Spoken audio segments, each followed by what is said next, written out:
Olá, boa noite. Terça-feira, 15 de maio, estamos ao vivo. E a partir de agora você acompanha mais um programa Ponto de Vista, transmitido ao vivo pela TV BE, Canal 11, Joinville. Agora, 9 horas, 2 minutos.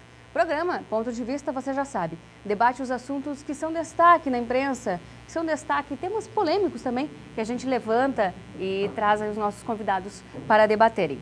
No programa de hoje, vamos falar sobre a suspensão dos serviços jurídicos gratuitos no Estado. Vamos falar ainda, após uma década de discussões, a partir desta quarta-feira, amanhã, entra em vigor no Brasil a Lei de Acesso à Informação. A lei promete abrir a caixa preta da administração pública no Brasil e dar, claro, mais transparência à gestão pública. Será?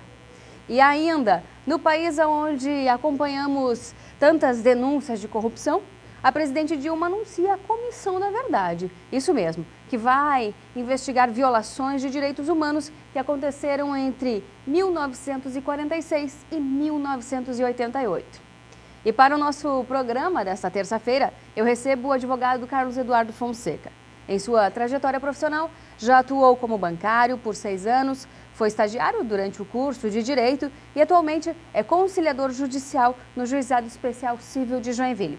Recebo também, claro, sempre um colega de imprensa, um colega da área de comunicação, o jornalista Ronaldo Correia.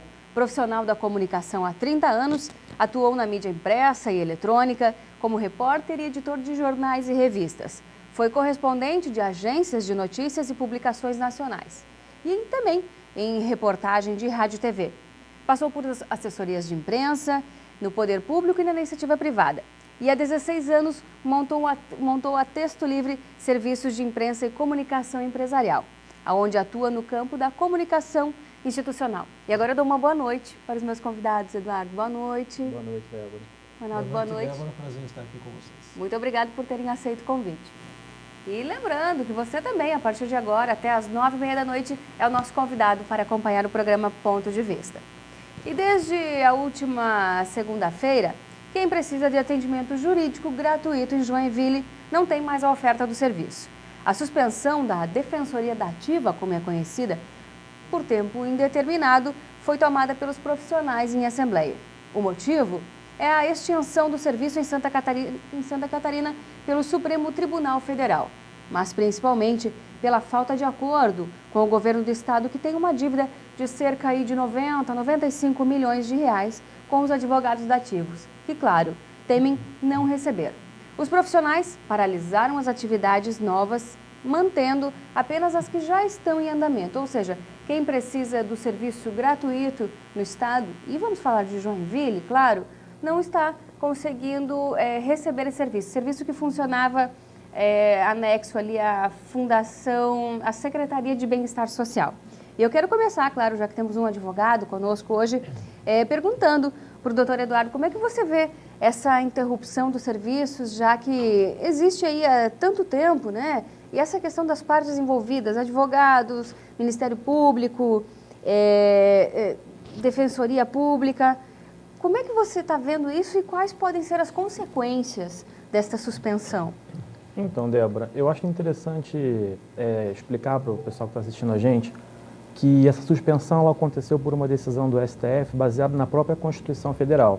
A nossa Constituição determina que a Defensoria Pública ela tem que existir no Brasil inteiro, em todos os estados, inclusive pela União também.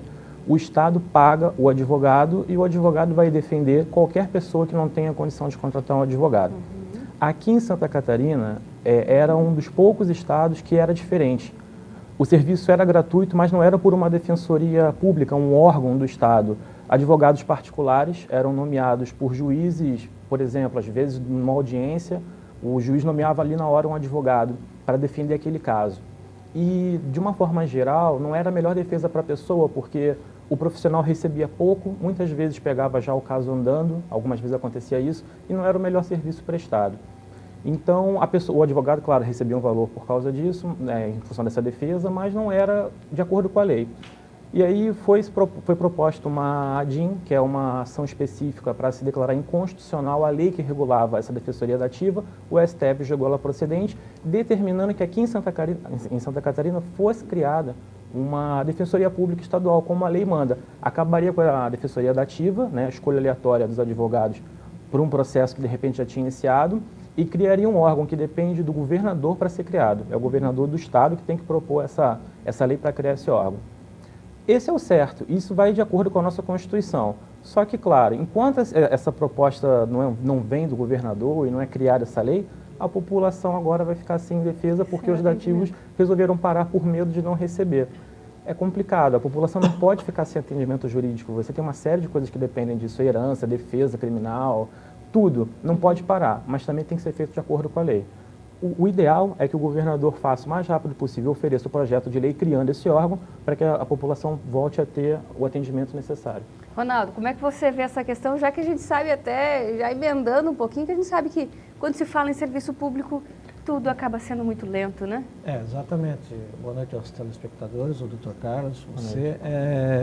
O que preocupa realmente é porque quando você sai desta esfera, digamos, da atuação do profissional e depende de uma ação política, né, porque esse é um ato político, isso é o que preocupa porque o maior beneficiário é a pessoa carente que vai ficar na ponta da fila, lá na fila de espera, né? Eu vejo que é preciso seguir esse trâmite realmente, porque essa decisão do STF, ela é uma decisão que está embasada num parecer jurídico, legal, digamos, num cunho legal, e que é justamente para respaldar e assegurar o direito à sociedade menos favorecida, né, que são, e, por outro lado, possibilita ao jovem advogado, porque os grandes escritórios eles não vão atuar na defensoria pública, né? Ele permite, então, essa interação do jovem advogado com o mercado de trabalho e até um exercício social, de responsabilidade social. Então, é como o doutor Carlos coloca, o que se espera é que se tenha essa decisão política rápida, né, para que essa fila de demandas não se amplie cada vez mais, né? E há um entendimento também assim de que é muito complicado na situação atual, em termos de recursos públicos, para o Estado assumir mais esse ônus, né? Então, eu acho que aí vai ter que ter uma composição, porque essa dívida de 90 milhões, que, aliás, diga-se, né, por dever de justiça até, não é uma dívida do atual governo, é uma dívida que vem somando, né? Já a dívida, né? Vem ao longo dos anos, e o governo tem oferecido esse pagamento, mas na medida em que o mês avança, a conta vai aumentando, né? Então, assim, de qualquer maneira, né, eu creio que essa é uma solução que ela não é complicada, mas que depende fundamentalmente da vontade política, né? Nós temos aí o prazo da criação da Defensoria Pública, é o prazo dado pelo governo e, enfim, é cerca de 1 ano. Mas nesse período a gente sabe que as pessoas não podem ficar sem assistência necessária, até porque muitas pessoas dependem desse serviço gratuito. Vocês acham que, de repente, pode-se haver um acordo nesse meio tempo entre advogados, defensoria, né, a própria OAB, quem está à frente aí das negociações? Será que pode acontecer? Tem um detalhe específico na lei que dá uma certa garantia à população. Especificamente nesse caso, quando a lei tem que partir do executivo, se o executivo não cumpre essa lei, ele pode incorrer em crime de responsabilidade. Então, isso é um mecanismo que existe na própria Constituição para que não se deixe ficar com o passar do tempo sem que nada aconteça.